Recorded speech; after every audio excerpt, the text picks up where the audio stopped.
It's Carolyn, and today we're going to make tamales. It's December.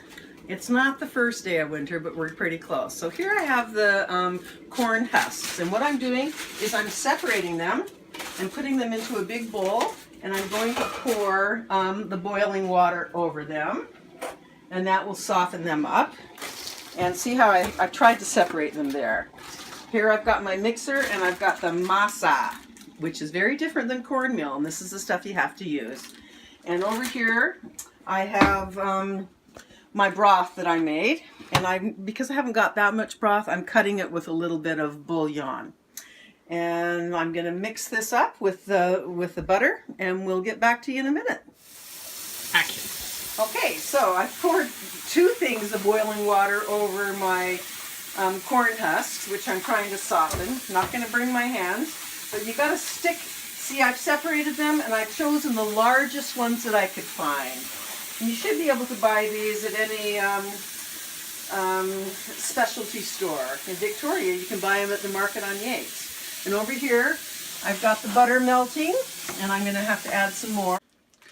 Okay, so here I have all of the shredded meat from one organic chicken that my daughter Eliza was so kind to do for me. And I'm going to mix it with the cheese and some other seasonings and get back to you. It's fabulous. I've added the smoked paprika and some salt and pepper, and the broth and the cheese and the shredded chicken, and enough, of the broth to make it so that it's a moist mix. And here's the masa. It's waiting. I've covered it with plastic. It's in perfect condition, yay. And okay, so here we are. We're going to start the production line. I've made the balls, and I have the masa, which is unbelievably easily moved around on your corn husk, which has been soaked, and then I've put them in here like this to drain at the table. There it is. Now, I'm leaving room down here at the bottom like that. And I can wet my hands a few times. I guess it's difficult to make them all uniform, but you try your best, because then they'll cook about the same. This is a big corn husk, so that's pretty amazing. Oops, put your mix down there, whatever it is. A lot of people add vegetables, a lot of people put beans in there. I've tried all different kinds of things. The bottom line is you want it to fold over perfectly like that. It's a seam. Fold it over, tuck it in, push this end up, and roll it up, and then there it is. Perfect. Some people would tie it. I don't. I just take it and stick it right in there. And I'm going to fill this up. And here's the ties if I need them. And I've got a little thing here to wash my hands, and then you just start again. And see, if it's got a bit of a hole in it, you can have something that you just tear and stick in there like that. Okay, get back to you later.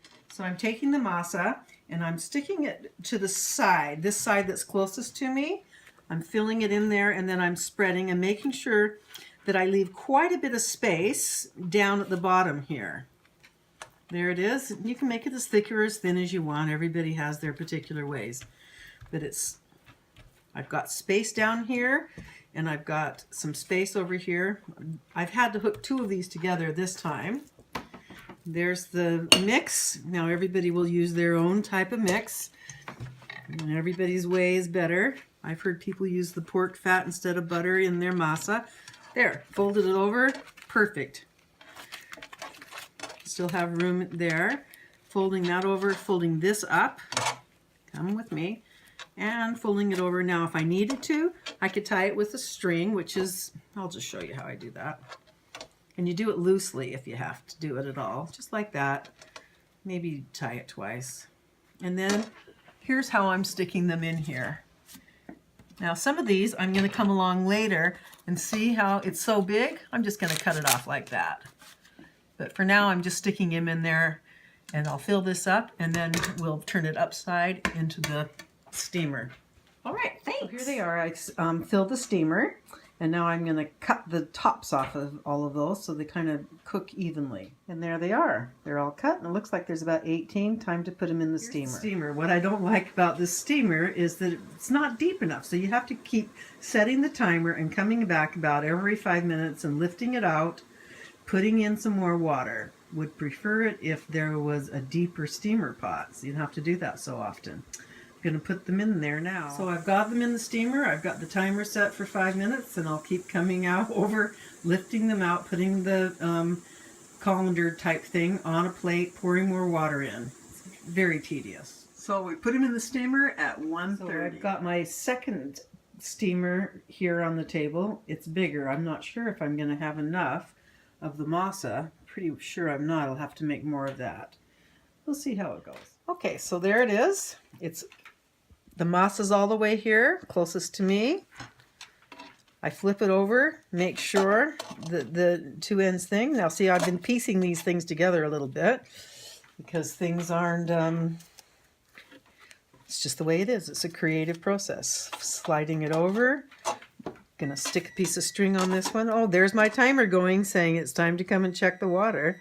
Giving it a light thing, and then I'm gonna stick it in this steamer over here. And we're going to go into the kitchen and look at the steamer. So there it is. I'm going to pour some more water in there, turn it up, bring it back up to temperature. Sure would be nice if this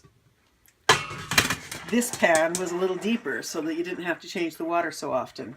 There you go, and I'll set the timer for another 10 minutes, but I'll keep coming in here and turn this down. Okay, there it is steaming, and I can turn it down and have the timer. I'll probably put it to 10 or 11 minutes. You get to know your own steamer. This would be the nasty part after all that work if you let the steamer run dry. Okay, for the second steamer, it doesn't look like I have quite enough to fill this larger steamer, so I'm going to put this stainless steel container in the middle of it, and we'll see how it works. The time right now is 2:30, so been steaming for 1 hour, and the other pot's ready. We'll see how now with the second batch, it looks like it's worked pretty well, having that in there. Because you want them standing up. You don't want them slopping over, because then they become bent. So we'll see if this works. Indeed, the lid fit on. So it took approximately 1 hour to make another, how many were in there? So there's the second 18 steaming. They're all standing up. Put the lid on. It goes over that stainless steel colander I've got there. Not colander, but kind of a column, I'll say. Column. All right. And here's these guys. They've been steaming for 1 hour. And some people say that's enough. I like to steam them about an hour and a half. Okay, so here they are. They have been steaming. You can hear my timer in the background. That tells us that it's 3 o'clock. So these steamed for an hour and a half. And I've got the table set up so that I can just bring them out and they can cool before we freeze them. And the other ones are on the stove cooking. Okay,